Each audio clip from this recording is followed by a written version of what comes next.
people pay you and I a good amount of money.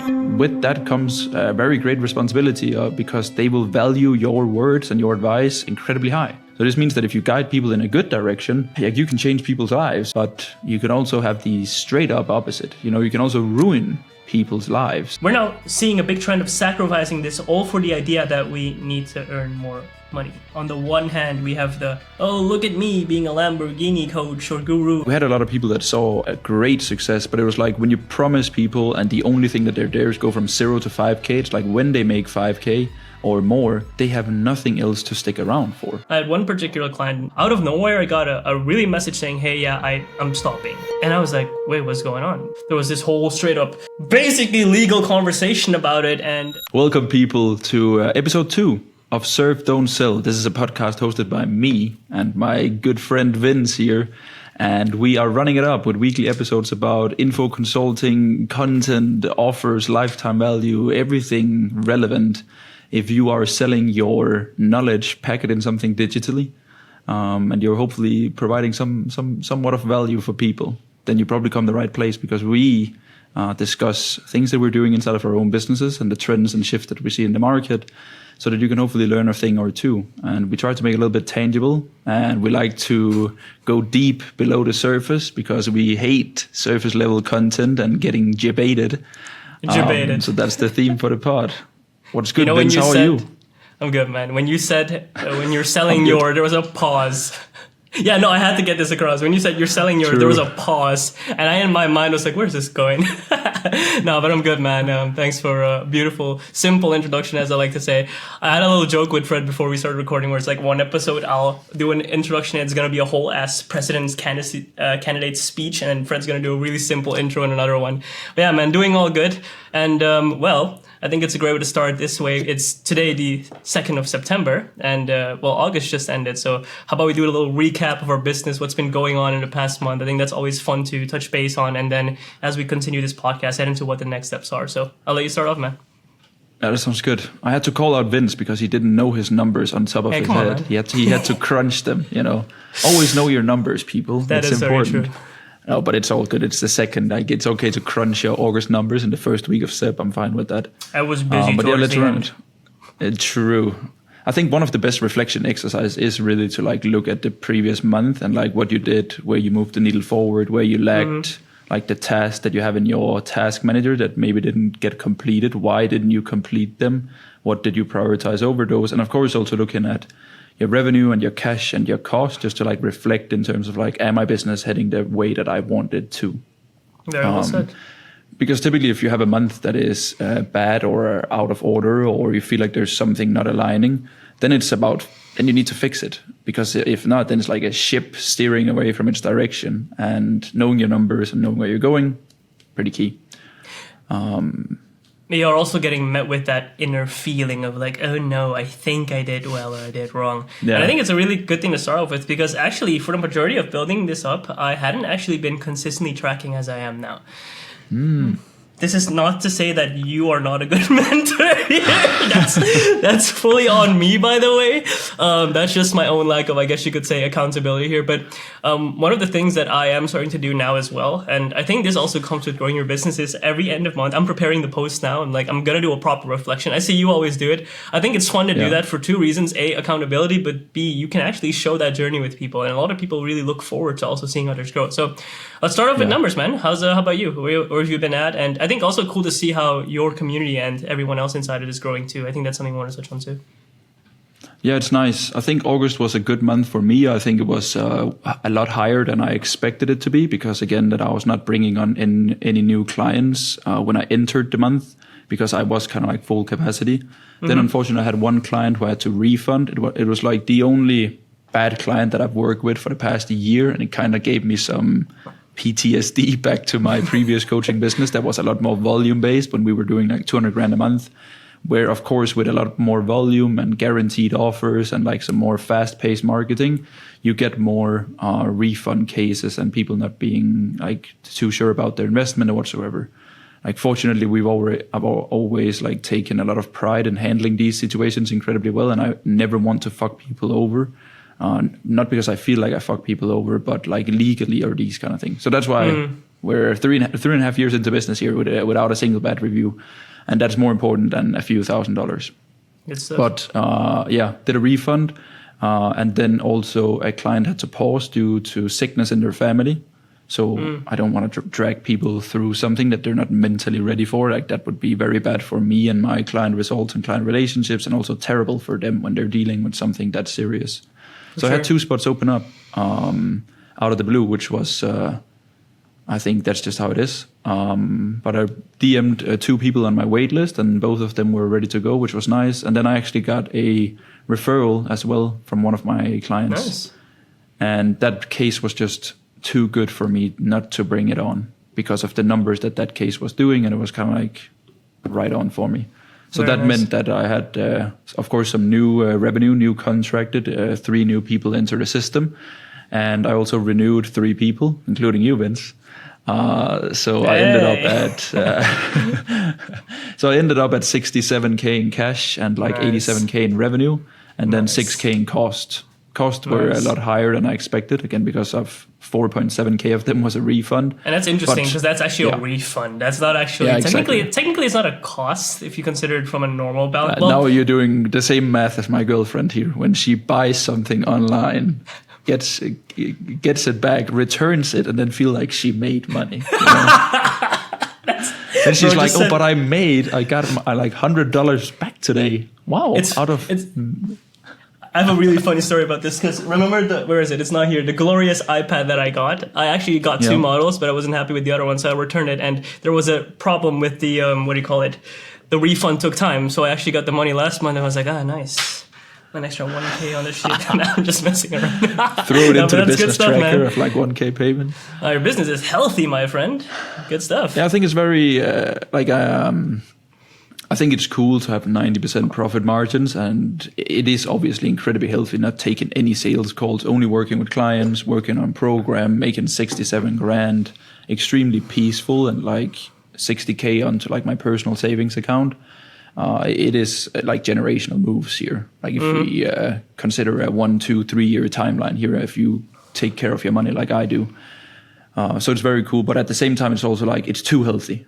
You know, like there's momentum, there's people on the wait list, the profit is incredibly high, people are incredibly happy. Sometimes I also get the feeling that I might be missing out on something, which is my mind playing games with me. Yeah, I was going to say, what are you talking about here? You mean like to get more clients? I know you're good at this, Vince, because I know that you're good at this. No, but it's like you get that feeling of like, this is really, really good. Yeah. You know, and that's great, bro.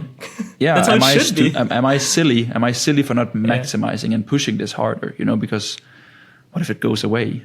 But yeah, it's okay. But I think I'm one really thing one thing that you always say, and I think I learned this from you as well, it's like, this is the season you're choosing for, a season where you're now spending more time optimizing, building up the coffee shop, spending more of your assets and time also on yourself, your partner, making sure that you're there for them, but also just honestly, if I look at this space and if I go ahead and take a look at the majority of businesses which are so heavily focused on front end acquisition, more clients, more on board, and you're just over here saying, hey guys, I'm 67K. I didn't basically have to lift a finger for acquisition because my program is so good that my clients stay with me. I think that's in and of itself an incredible accomplishment, and I wouldn't undergo it by saying feels a little too good to be true. I mean, that's what you've been working for your whole journey, right? True, and I appreciate that, but yeah. But I think it's also just your past experiences also kind of like shapes the way that you think and handle stuff now in the moment. And I think it's just such a contrast, you know, going from that like big business, never any people renewing because it was just like front end acquisition. Like we had a lot of people that saw a great success, but it was like when you promise people and the only thing that they're there is go from 0 to 5K. It's like when they make 5K or more, they have nothing else to stick around for, right? Like, why would they be with us when we were like, we can only get you to 5K? We didn't have like another back-end program or a way of ascending these people. So people were like, hey, we made the 5-6 grand with our marketing agency. Now we'll go over to Mr. Charlie Morgan and get his Loom system for 12K. Bye-bye, Fred. Yeah. And I mean, it makes perfect sense. I did the same when I bought my first beginners program, you know, like that got me my first few clients and I was like, okay, this guy can't help me anymore now. Yeah, but then you started recognizing. In reality, that guy was pulling in like 500-600 grand a month. Imagine if he had like some way for me to ascend, right? Yeah, and I think that's also a very interesting discrepancy with the space. I was thinking about it a lot recently as I'm also planning the next move. It's like your coaching business evolves with you, and especially the way that you and I are. I mean, we always give from, or at least this is the impression I have of you as well. I mean, I know you like that, but I'll speak for myself here. I always like to share where I'm at and the next steps I'm taking. And you also share this with short form. The moment you get this discrepancy where you're doing a majority of business, like 200K a month it was, and you're teaching people how to get to their first 5 to 10K, it creates such a big discrepancy. It almost is like your identities are on not matching up anymore, and it makes it hard to really give to that extent. It's unless you have a team, of course, taking care of that, which is then again a different vehicle. Yeah, 100%. And I think that just comes down like to personal preference in terms of what kind of business you want to run, you know, because I also have quite a few friends that are doing like multiple 6 figures a month selling like a beginner's offer, while they are by no means beginners, right? Yeah. But they still deliver good results to the people that they sign up because they have really, really good client success managers. They have a good product. They have a strong community. They build an incredible brand over such a long period of time within that specific field of theirs, whether it's marketing or e-commerce or AI or sales or whatever it might be, right? So it's very much a personal preference. And I think where it kind of like breaks, whether you're comfortable in that position teaching something that you're not doing yourself because you have a team for it, or you do like me and quit it and then do something where, again, I'm showing and not telling people what to do. I'm like, this is what I'm learning. This is what I'm doing. Here's how you can learn from it. I think it just comes down to like what kind of business you want to build, and also what kind of like business owner you are, right? Yeah. Because a lot of people they get into info and then they treat it like a regular business in terms of like employees and departments and staff and you do this and you do that and managers, and they treat it like a product. And I think that's also a cool way of doing it. It just wasn't something for me at that time, at least. Maybe I'll change in the future. I don't know. For sure. But I really like what you and I are doing. I think I always ask myself, like, what would I be drawn the most towards in terms of when I would have to buy a mentor or into a program. And I'd much rather have people that are like 1 to 2 steps ahead of me and like doing the actual thing that I want to do, right? And to be fair, though, that is really the keyword. I'm getting off track here a little bit, but I do think it's worth touching on. This is the keyword mentorship. You're teaching from your experiences and the steps you're taking versus coaching or, well, consulting is a bit different here, but coaching, which is more really like, here's a fixed track we go through. So, man, but good stuff. Pretty excited for your August. I think my journey was pretty freaking healthy too. I had a lot of renewals in August, which it didn't surprise me. But then I was like, because when you look at it, like I have this misconception. Well, let me reframe it. Going through such a big growth journey from June to July, hitting 100K. In August, entering it, seeing a lot of renewals is new to my nervous system, if I can frame it that way, because you're used to just getting constant new clients. And it's like, oh shit, wait. Doesn't feel like I did that much. But in August, we had, I guess, 8 closes, if you call it that way. 3 of which were actually complete. Let's see, 1, 2 were complete cold. And then the other one was a semi-ecosystem through YouTube, so technically also cold. And then 5 renewals. Wow. Which is pretty epic. Incredible. Considering the fact that the collective is only, tomorrow 6 months old, the program that I've launched.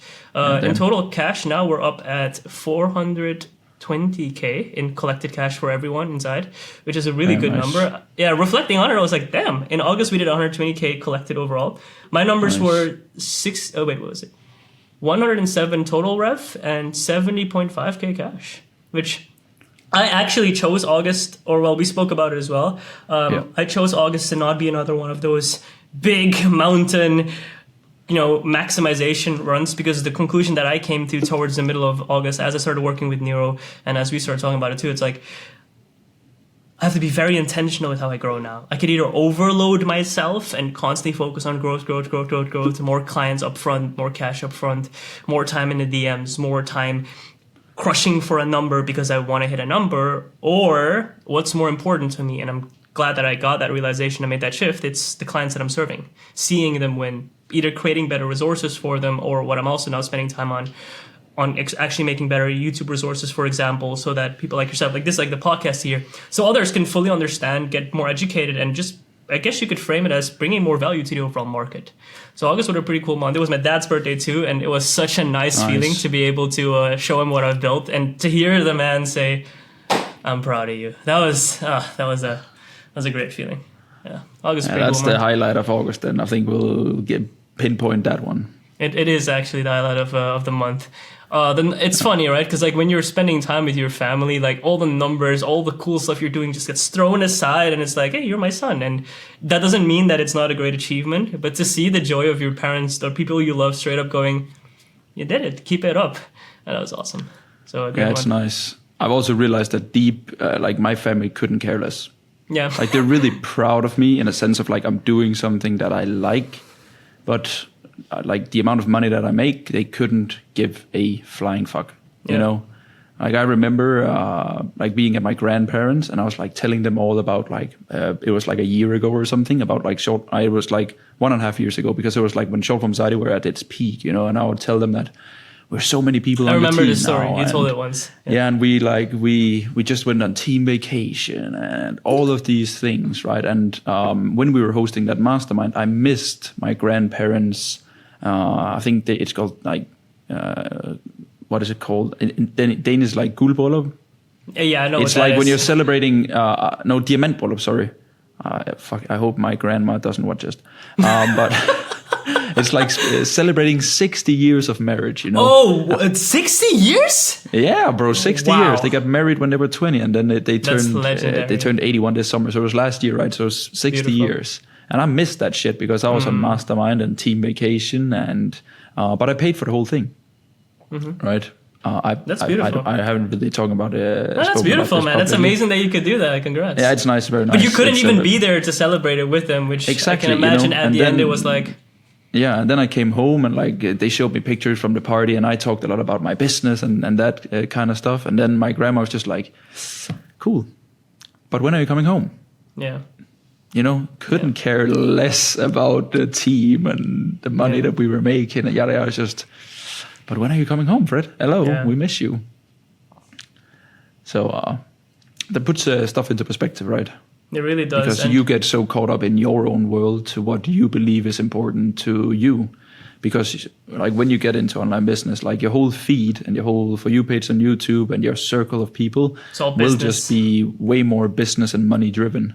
And then if you're not good enough at zooming out and like getting back to the roots and speaking to your family and old friends and these kind of things, you just get drawn into this like very, very unhealthy world of crazy expectations.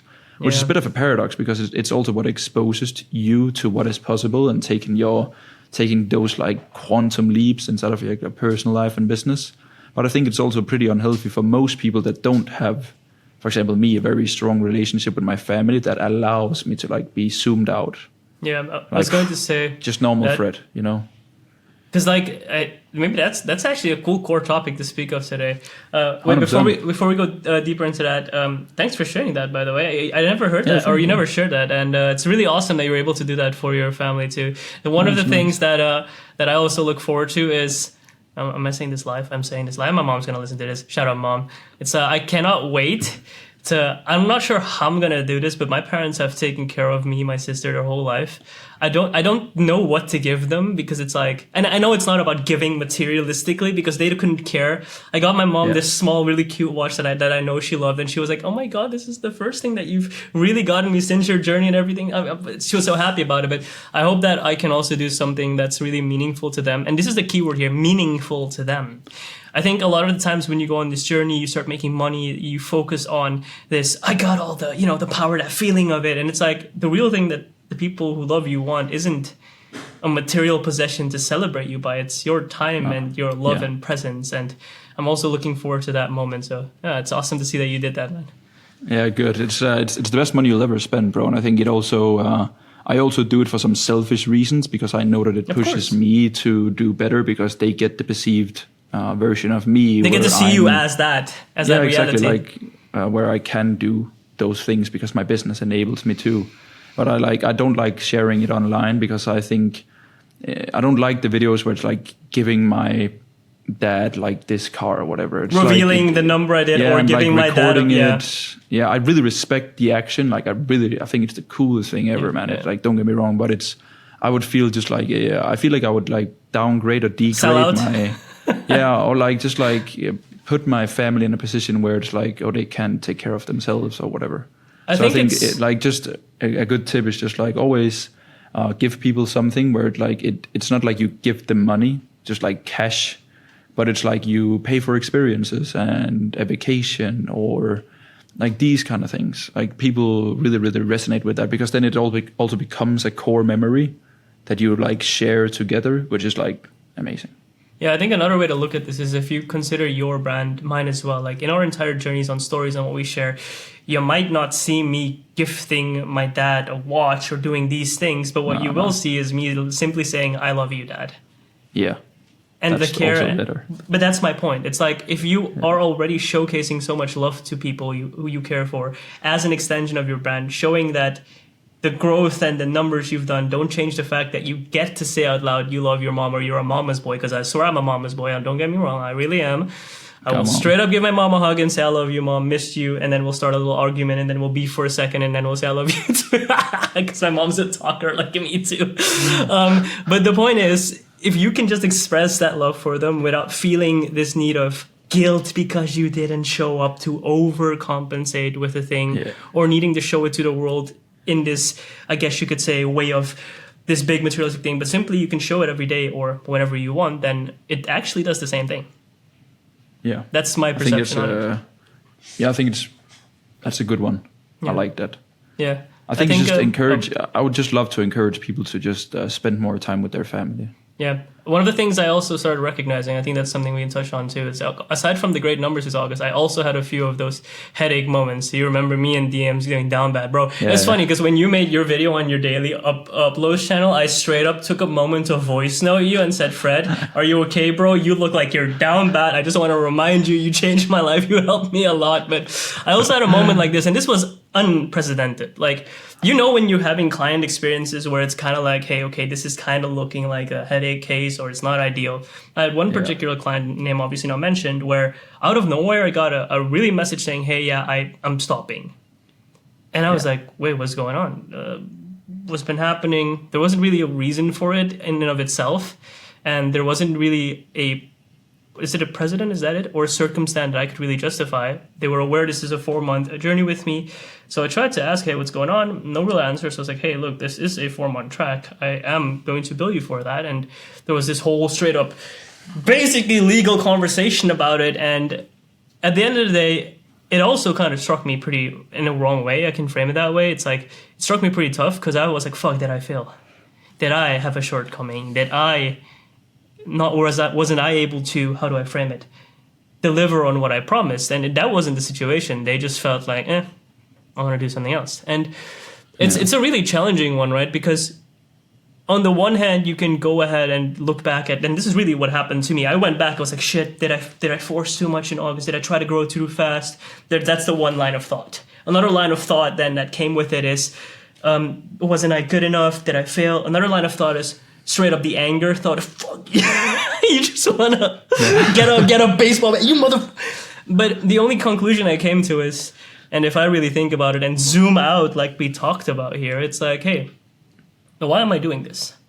I want to serve people. Serve, don't sell. I want to serve people. Can I continue serving a person who doesn't, feel like serving? And this is not me saying it's okay to just decide, I'm gonna stop in this engagement because fuck all. If you're ever investing in a mentorship, if you have a mentorship program, then please be respectful to people. There are people who do seriously take legal action and it becomes a big mess. The reason I didn't pursue it is simply for myself. I don't feel like it makes sense. The headache is not necessary either. And third of all, I can spend my energy in a better way. But it did teach me to make even better contractual agreements, which is a big W. And it also taught me to zoom out and recognize, why am I getting my mind so fucked up about, that was my old rate, which is like $6,000 in remaining payments, when what I could focus on is how I can make even more value for the amazing clients that I do have. And one thing that I can probably share here that I learned out of this, also working with Nero, and I don't know if I shared this with you, it's called negative gratitude. Nope. It's a very interesting technique. when you're growing, and especially when you're in a season of growth, you tend to, you've experienced this a lot too with short form. I experienced this a lot in the past few months. It's like when you're in a season of growth, what you focus on is you you zoom in, that's the one. You zoom in, telescope, the same thing. Anyway, into this one aspect of like, I'm going fast, I'm growing hard. And what you end up doing is you only look at what's good, numbers. In that period, there's a huge dopamine spike, and what I also experienced, an identity uplift, where it's like, oh shit, now I'm at 100K, or now I'm at a bigger numbers. And then you have a period where after that growth settles, as you know it, ups and down seasons, there is an inevitable season unless you create a new vehicle in the exact same time that you grew, which is typically quite challenging, where you'll have a moment of quote unquote stillness, a little bit of restructuring, especially if you're a solo consultant, unless you want to sacrifice your health, or if you want to go absolutely nuts, which that's besides the point. Negative gratitude is a really interesting practice where things start going wrong instead of going fuck shit and then really just. I'm allowed to swear, I think. Yeah, we're fine, right? This is PG. Anyway, yeah, I've sworn already, so. Anyways, instead of going completely down the shitter and straight up getting angry and blaming and focusing on so much negativity, you practice negative gratitude. And it's arguably from this period one of the hardest things I've had to experience and learn. And it's one of the most beautiful transformations that I've seen. Because instead of going, why did they have to do that? Or that's so stupid. What a waste of time. What an idiot. All you're doing when you're doing that is you're just turning that energy and putting it back to you. It doesn't serve you to be negative. It doesn't serve you to portray this any kind of hatred or any kind of line of thought in that direction, right? But that is what happens. We typically tend to get an event that we do not enjoy or that is threatening our reality. If you think about it, a client refunding is a threat to your current reality. This happening is a threat to my success. That's how I framed it. And what we tend to do is antagonize that as something bad. But instead, what if we look at it and go, hey, I'm so grateful that I was able to grow my business. I was able to serve them. It showed me where I'm at now. And then you make it an absolute statement, not a statement that indicates lack or indicates, I'm so grateful they're leaving so I can serve more people I love. Fuck that. Just, I'm so grateful I'm serving clients I love. That's it. Negative gratitude allows you to shape something that's giga shit for your business or for your life, see it in a positive light. I learned this actually, I think I told you the seventh thingy as well, but I learned this from that same guy. Shout out Mr. Opulent. He's doing $20 million a year. Guy's working 4 hours a month, and he's the most chill, really amazing human that I've met. He's just really, really chill. That's the way to frame. Just a chill guy, just here to help. How old is he? 40. Good. Ish. That's my typical question when people make large sums of money. I'm always like, how old are they? That's a great 20 years older than me? Yeah, fine. I'll get it there. Yeah. And he was straight up like, bro, if you're already doing these numbers at the age you guys are at, and same for you, it's like, imagine how much will compound with this knowledge. And he basically said another one. It's like, you know, when you get into an argument with your partner or a friend of yours and something happens. He gave a really funny example. It's like, yeah, your partner has hair shedding all the time on the floor and you're like, fuck, so much hair. Instead of focusing on, for fuck's sake, the hair, you're so annoying. You go, damn, I'm so grateful that I get to spend time with you and you have such beautiful hair. I know it's so fluffy, but it's funny, right? Yeah. But it makes you recognize, shit, this isn't all bad. It's not a reality break. It's not the end of the world. It simply helps you focus back on the things that are good. 100%. I think all good in the world comes from just being grateful, you know? Like, that helps me so much. Yeah. But like back to like retard clients not paying and wanting refunds and these things, bro. But it's like, I just can't.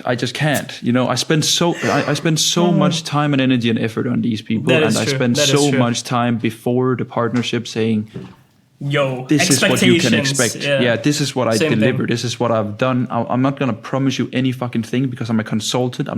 I cannot go into your business and do the things for you. But you are giving me your word that you are gonna take action on this, and this is what you want. And I'm giving you my word, my time, my energy, and I'm not letting any other people in because I have a reserved time and availability for the people that I work with, because I need you to be a success case of mine, because you are the backbone of my business, because I really fuck with client results. It's like the most important thing to me. That is. And then point. You know, when they then do these things and then they don't, I just don't respect people that act differently than what they've said. The people that can't keep their word. Also agreements. Like I've also had mentorship where I wasn't fully satisfied, and like on paper I wasn't delivered the things that I was promised in terms of like delayed answers, canceled calls, never really received like physical mastermind, like yada yada yada.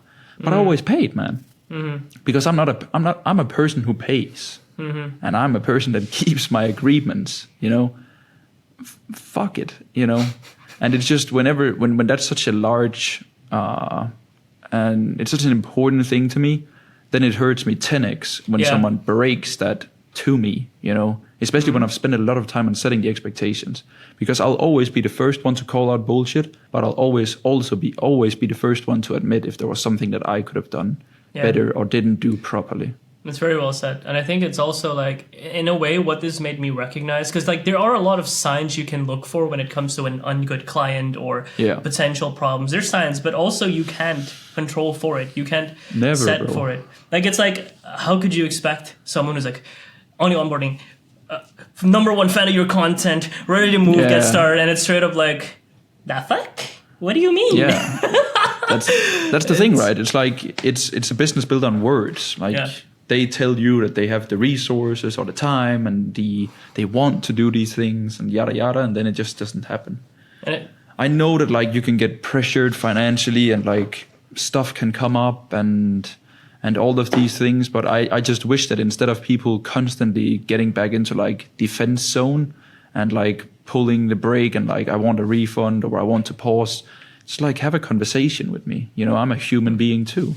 If I knew that a person was struggling financially or struggling at home or unforeseen expenses or these things, I'm always ready to find a flexible solution for the both of us, because that would also be bad for me to have a client that was in that headspace. So just like always just be honest with people. And if someone then pulls you through court for not paying your bills, for fuck's sake, then they're also crazy, Yeah. Like I know people in this space that takes people to court, over 5K. It's kind of interesting, right? Like, doesn't that cost a shit ton of more cash to even realize? Like typically you will outsource it to another company. So that company is like an incasso firm, which makes their like they pay their bills by making other people pay bills and then take percentages of it. That's why, for example, I've never done financing. I know it's very huge in the US and most people use it, and it's insane, right? Like you can buy, let's say, a 2-3K course for $200 a month where you pay yearly. You saw Homosi did it with Affirm, right? Like pay $250 a month for the next 2 years or something. I can't remember. Don't quote me on that one. But the thing that happens here is that it's a deal from the customer's perspective, right? It's like I'm buying Alex's books. But the problem is that when they use Affirm, all money collection and these things is a deal between the customer and the firm. So let's say that Alex, right, sold this offer, $250 to you, Vince. And you, after 4 months, you couldn't pay because your mom got hospitalized in the US and you had to pay medical bills. Then Affirm, who makes their money from paying Alex up front with, like, let's say they pay him like 88-90% of the full amount up front, they make a living, right, from collecting these monthly payments and then over time making 10%.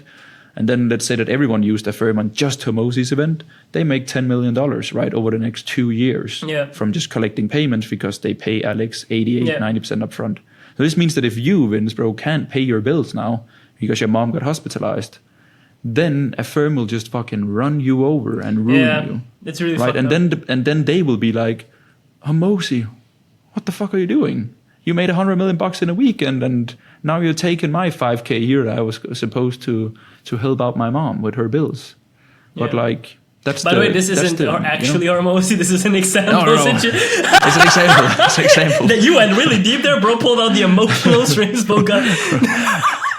I'm expecting an email from Homosi's legal team. No, but you give a great example of it being, like, I think this really shows the human side of the consulting space, which it's not really depicted a lot. Most of the times when I see these kinds of things, oh shit, I'm about to make a hot take. Hey, hot take with Vincent. We're still alive, people. It's like, it's used it's used as a social media event and an attention driver, similar to how I got my dad a car. He cries, crying in asterisk. Jesus Christ. Anyway, jokes aside, though, it's cool to see that kind of shift or the transparency in the space too, and I do stand by it, because the irony is what I see a lot with consultants is they tend to deify themselves. Do you know what I mean by that? They tend to kind of like create an image that's so perfect. But then when you serve people, like the way you and I serve our clients, I know this from you as well because I am your client. It's like you show the fucking real truth. You show, like, people are going to come to you with questions like, hey, Fred, hey, Vince, how would you deal with this scenario? I have this specific situation. Or, hey, Vincent, I'm sorry, I'm not able to pay this installment this month because situation. I am totally okay with you saying, fuck you, I'm done with you. And I'm like, dude, please, if you need to delay it for a few days, don't be so hard on yourself. I understand that things come in place. And it also shows that it's not always black and white in this space. It's a lot of, gray zones, and most of all, if you're able to work with clients who are committed, that's the keyword, right? Whenever anyone comes to a situation with me like this and it's like they show how committed they are and they really want to grow and I can see that with their heart they're in it, then I'm more than happy to, I guess you could say, budge isn't the word, but to help out, as I could frame it. 100%. Yeah. And it's like, it's you and I have the most important job in the world for the clients that trust us, right? Because people pay you and I a good amount of money.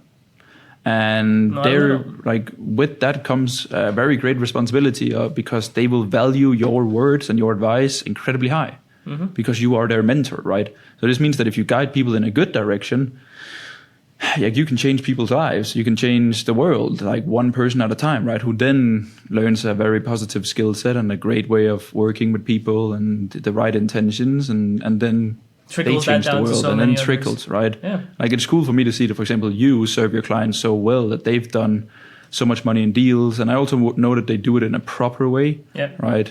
And that will then trickle down. Like Sam Ovens, for example, like, what a legend, man. Like, he started consulting.com. He probably did 60 or 70 million in revenue himself with that offer. But like, industry leaders came out of that program. Cole Gordon, who was doing like 3-4 mil a month. That guy came from Sam Ovens. Eman went through his program. It's like, can you imagine how much wealth this guy has contributed to? It's like insane, right? But at the same time, that's a lot of positive impact that you can have by doing things right. But you can also have the straight up opposite. You can also ruin people's lives by giving them the wrong business model, fucking ending up in a pyramid scheme, or teaching people to be something that they're not online and like ruin their identity, or like, it's cooked, bro. It's like, damn. Reminds me of your crash out yesterday. Yeah, bro, crash out once a week. That's me. Social crash outs, checking in the news, seeing what's happening. But either way, we're not going to add to the conversation, highlighting the negative in the space. I think it's beautifully well said, where it's like you have a choice and you can either contribute and actually serve, or you can, back to the low reference, sell and just do it for the sake of vanity, which has no point. Let's pivot into this. I really want to add to that, because for context, I had a crash out yesterday on my Instagram story because I called out. Bro paused my call with him and he said, "Can you give me 5 minutes?" And he goes, "I got a crash out."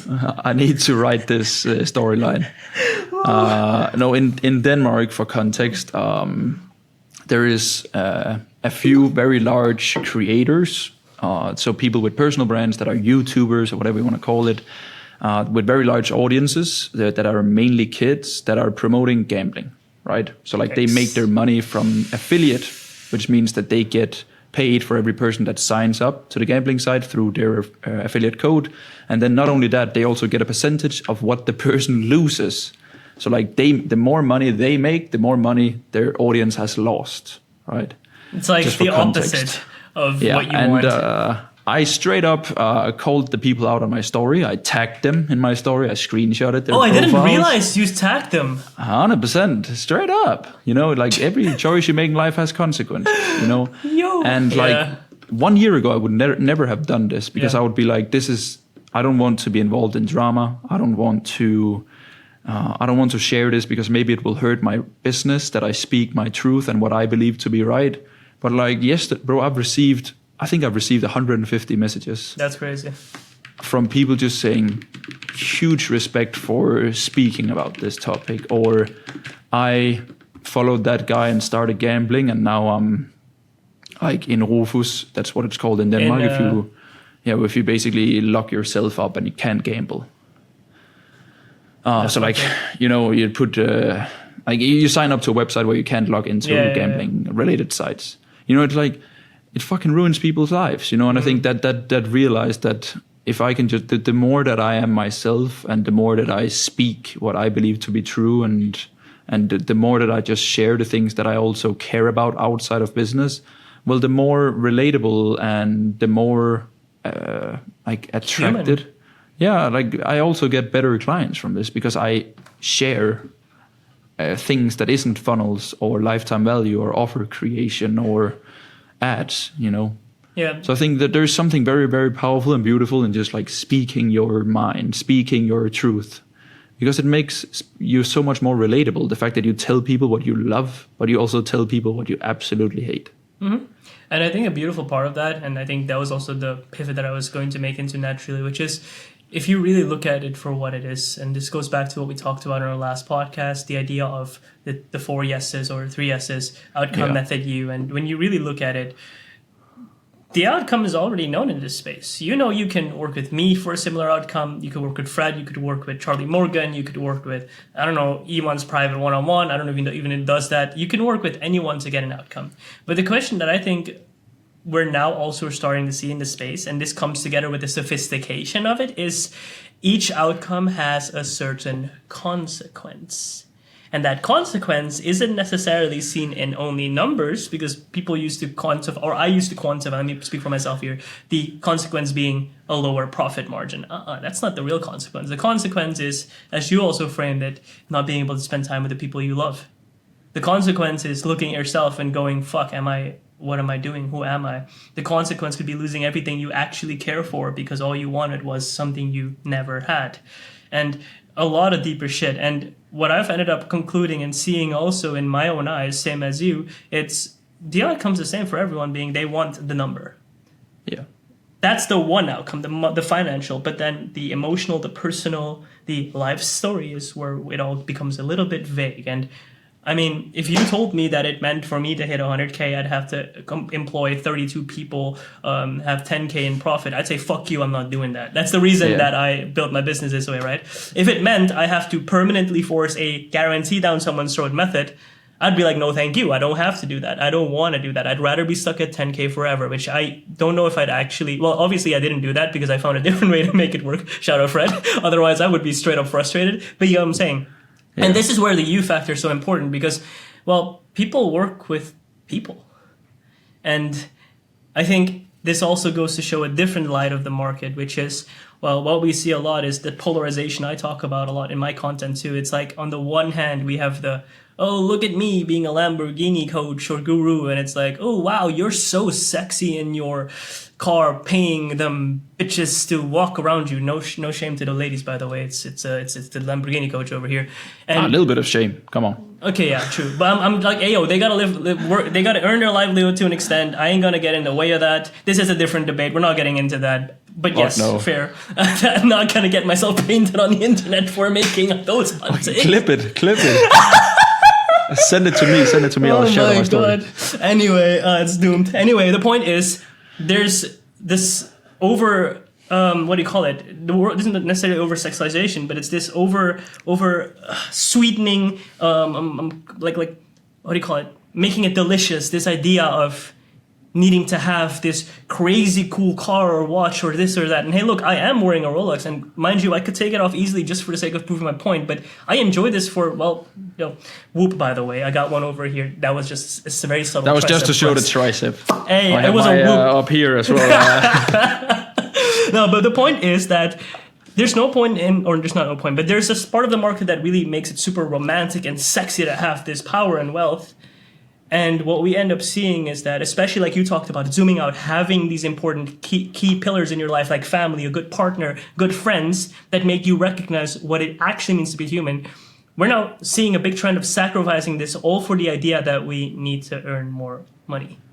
And I think that it is really dangerous the moment this happens, because it creates, like you said earlier, expectations of this is how life should look like.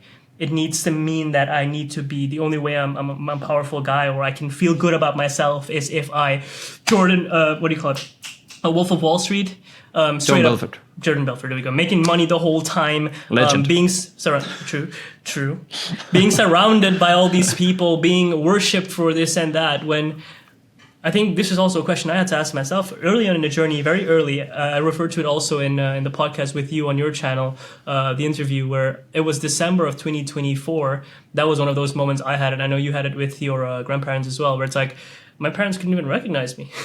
My partner straight up was a bit shocked, and my sister, she was literally crying, going, "What the fuck is wrong with you?" And that was a really big shock, and it just made me recognize, hey, is there a way to build a business that is high in impact, that is beautiful, that does allow me to do what I love and what I want, and that allows me to earn a good amount of money? Because why the fuck not?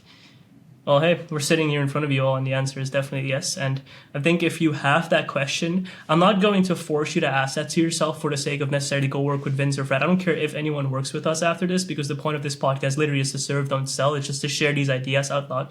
I think there needs to be a space where we can talk about these things. But my point is, if you have that question in the back of your mind of, could it be different? Please listen to that question and go search for the answer.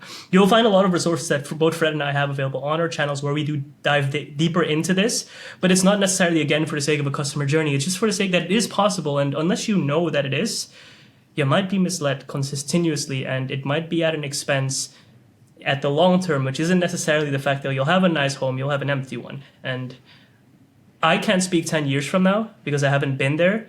But I've heard this a lot, I've seen this a lot, and I could imagine that if the one thing that I would lose is my family, my partner, my friends, a good relationship with yourself too, Fred, it wouldn't be worth it. Not for any amount of number that or money that would actually just become intangible. Because what else would I buy? A better watch, a bigger apartment, a better pool. Don't get me wrong, these things contribute to joy, but they're not the only thing that matters.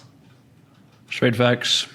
That was a passionate run, but no, it was really, really good. I think the best mentors that I've had has never been about the business strategy or an ads specific way of running ads or anything. It's just by really paying a person that is exactly where I want to be in terms of like values, and then paying them a lot of money and then just listening to their advice. Because like I remember when I bought into Trey Cockrum, he's an absolute legend. He's like, I think he's like 1 year younger than me, and he's married and he has a kid and he's made a lot of money in consulting. Yeah, he's such a cool guy. I don't know him that well. Yeah, Trey is amazing. He's such a cool guy, and he meant a lot to me back then in short form society, because we were bro scaling the fuck out of that business. But he was like, just like, remember your relationship with God, like all of these things. And that was like 30 grand worth it. And I never learned a single business thing from that guy. I just learned how to be me and a leader, and how to like stick to your personal values through everything that you do. Mm-hmm. You know, so I think, and when you operate your consulting business or personal brand or whatever business it is with that philosophy, you will just always attract people that are there for you. That's what I'm trying to do. Same, yeah. Right. So this means that because for example, we had a situation yesterday, Vince, where it was like a guy DM'd me and a guy DM'd you in terms of like mentorship, and I was like, bro, if you're even considering, you should never work with me. Mm-hmm. Go with Vince. Vince is amazing. You know, because like I don't want to convince people of like, okay, listen up, man. Who is Vince's mentor? Who do you think is the smartest here? Like, fuck off, bro. It's like you're equally as good as I am to this shit. It's like it's just a question about philosophy and like way of doing things, and who do you fuck with as a person? It's like there should be no doubt, you know. I straight up also voiced it him. I was like, listen, man, I'm not tug of warring with Fred. Fred is my G. But second of all, bro, who do you feel most trusted by? Fred and I will provide that. We're both equally good. We both share the same philosophies. Who do you definitely resonate with? If you're considering this, I think you're not ready. Don't do it. Yeah. You're here for validation, and we're not here to give it to you. Because if you need validation from a mentor, what that will ultimately also end up costing is you won't be able to make the proper use or service of that mentor, because every day step around the way it's like, am I doing this right? Am I doing this right? What I've also come to the recognition of, and this is really fascinating, Fred, it's like working with you, I've had this too, but also working with Nero, it's like the real thing you get from the mentors you work with, strategy aside, like obviously this is a business mentorship, you could say, so there is business strategy to it. Yeah. This is going to sound like the most controversial shit I've ever said in my journey, but I don't actually as religiously as some people do track my ads. Drop the bomb right there. It's done. No one's ever working with me for ads ever again. I'm messing around. But the reason why I do this... You shouldn't look at your ads every day. You should just let them run. Let them rip. But there's a point that I want to share here with it. It's not just for the sake of rather letting it rip. It's for the sake of... what I know for a fact is if I have the proper ecosystem, if I have the proper structure, if I make sure that the majority of the needle moving activities are in place, all traffic that comes through work. And why I'm giving this as an example is working with you. One of the coolest things that I've seen, but also this is what I give to my students. It's the method is only as strong. The method you apply will only ever be as strong. I hope I'm saying this correctly. Yes. The method you apply to any part of your business will only be as strong as the foundation, and you are the foundation of that business. Yep. Now, exactly. Don't get me wrong. You can build teams. You can build structures. Now, if you're running a solo consulting business like you and I are, then obviously you're a bit more closely tied to the business, which can come to some personal identification with it. Leave that aside. But actually also pull it back in because it does come to the same thing. The extent of any method you apply is only as strong as the foundation of the business you run. And the foundations, if you fundamentally think of it, is the energy by which you carry that business. Meaning, if we're creating our content and on content pieces, on podcasts like these, you and I might feel doubt, a slither of doubt about our own abilities. It will trickle down and another will feel it. If it comes to even an advertisement and you're in doubt or you're not certain about yourself, if you have any sense of, I don't know if I can truly help a person, another will feel it. And what will that result into? The other equivalent of, you won't sign them, or service delivery will feel like a resentment for yourself, which will only later lead to this person having a negative experience with you. And I think that's so fascinating because the mentors that I've worked with, Nero as well, you as well, it's like the number one thing that I've gained isn't use this sales strategy. It's here's how you can be. Here's a formula that I've used to be, and here's the reason why. I always go for why. I'm that annoying kid in high school or university that would always ask why questions to my professors. The whole class would be like, shut the fuck up. I'm like, no, fuck you all. I want to know why, because if I don't know why, I can't actually do this. That sounds familiar, doesn't it? Dude's smiling because it's like, I'm not this guy again. Anyway, jokes aside, by knowing why someone made a fundamental decision, by understanding what factors played a role in that decision making and why those factors led to a certain result, I can now reverse engineer it for my scenario. I know I have an insane amount of energy and I'm pretty much a nuclear bomb. So if I take that into the equation of how you work your business, then this is where I can pull levers to my strength. Which means if I fundamentally think about the model and apply it and use my strengths, what that would mean is that this is absolutely no way this will fail. And guess what? It didn't fail because you carried it with conviction rather than going, fuck, I'm not sure. And permanently, Fred, am I good enough? Fred, am I good enough? And you're just like, Vince, keep running it. And then I get resentment towards you because it's like, but Fred, you said it was going to work, but it didn't work. And these are scenarios that happen with validation. Sorry, am I going on a tangent again?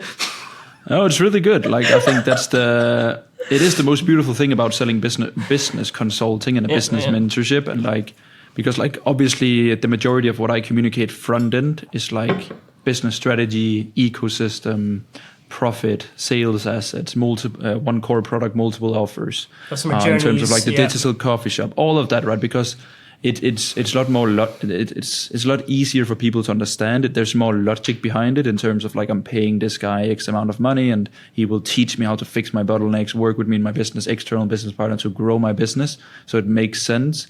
But you also realize that a lot of the work that you do with people one-on-one is a lot more about the personal side of things and who they are in order to execute on certain tasks or make certain amount of money. And I think that's the coolest job in the world, right? It is that that is the real responsibility. We talked about responsibility earlier. Just responsibility isn't necessarily, hey, Fred, here's this strategy, or hey, Fred, here's why you want to do these content pieces. The real responsibility is, hey, Fred, here's why you want to carry yourself a certain way. And how I can give you these tools so you can give yourself permission to carry it. And this will easily trickle down into the beautiful statement, in business, there aren't business problems, there's only personal problems. Yeah, but I, at the same time, also think the business strategy is incredibly important. Oh, I'm not undermining that at all. Because if you are personally good and then you're putting in, if you are personally in a good space, or if you're ready and you don't have business strategy, you might as well just flip the table and fuck off. But the point is, it's more so coming back to that statement we made of, if you need validation, then no matter what strategy you're given, you'll constantly seek validation for it, and that will actually counteract the one thing it's supposed to do, which is just help you progress. If you don't really believe in your ability to execute, and this comes back to the fourth U we talked about, if you don't believe in your ability to execute, if you don't believe in your strength, then even if you pay you or me multiple 5 figures to work, even if you pay Alex Hormozy, what do you think would happen out of it? Yeah, nothing. Exactly. Yeah. But something magical happens when you pay people a lot of money. Because you bet on yourself. You bet on yourself. We have to say this because it's what we make a living from. But it's just, it is true, because if you actually make that decision, Exactly. I wouldn't say it if I genuinely didn't believe it, you know. Like a large reason why I paid my last mentor was just because I needed some self-conviction again. I just needed to be like, I got very comfortable and like I was like, I can do better, I can do more. I need to show myself that I'm betting on myself. So I sent this guy 18K through the DMs. And I was like, yeah, we're back on track, baby. Come on. We trust ourselves here. It's kind of like a cool tool because when you do believe in that capacity, when you do have the conviction and you then make decisions like these, it creates energy. Because that's all it is. Like Newton's third law, every action has an opposite and equal reaction. You paying that amount creates the energy. When I paid Nero 25K, bro, I was shivering, but I was like, pause. Why? I know who I am and I know what I'm going for. Done one transaction. That was the craziest shit I ever done. And then I went like, oh, this is the norm now. This is the standard. Yeah. And what's beautiful about that is that it ends up trickling down in the way you execute your business and the way you end up growing, the way you serve people, the way you bring more value. And that's the surplus. The way you go to the gym, the way you walk, like it's just like, bam, it fucking shows in every aspect of life, you know? And I want to quickly touch on this because the hot statement I made earlier about the more materialistic side of things, why we buy certain things like watches, why we go and upgrade our lifestyle. This is the point of it. The point of it isn't necessarily due to be validated by these things in my eyes, but it's much rather to create a new baseline of who we are. I mean, don't get me wrong. If you're making multiple six figures a month and you choose to live simple, that's perfectly fine. But I've also had a vision when I was a kiddo going, I want to dress really well. I want to feel good about myself. And if having the material equivalent of that results into it, there's nothing wrong with it. Why would you not want to present yourself that 100%. Way? As long as you just do it for the right things. Exactly. So like if you do it for yourself, then 100% always do it. Never do it for others. Never do it for the sake of posting it on social media. Never do it for the sake of believing you have to live up to something or wear a certain watch or whatever. But if it means something to you, you should always do it. And there should never be that's anyone the most telling important you thing, right? 100%. Yeah, no, that's a good note to also. That's a good way to end it.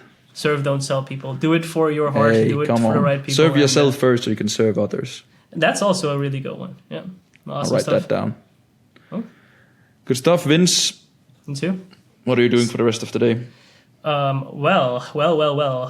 Scripting a shit ton of content. I'm currently working on my 6-step YouTube series. So I'm basically locked in scripting and then I'll have a few more calls later. How about you? Very good. I have my monthly status call with my agency. Nice. In 2 minutes. Oh, so nice. it's like we always do it on the first Tuesday in every month, and then it's like 2 hours where we break down every single client and action steps and goals for the month and distributes all the task involved. So that's nice. And then I'll just I don't know. I think that's probably a topic we can touch on next time, which is planning, executing, and preparing for moves. Yeah, that has helped me a lot. Definitely. Good stuff. Awesome stuff, man. Have a good one. Nice. Yeah, you too, bro. Take care, guys. See you in the next one.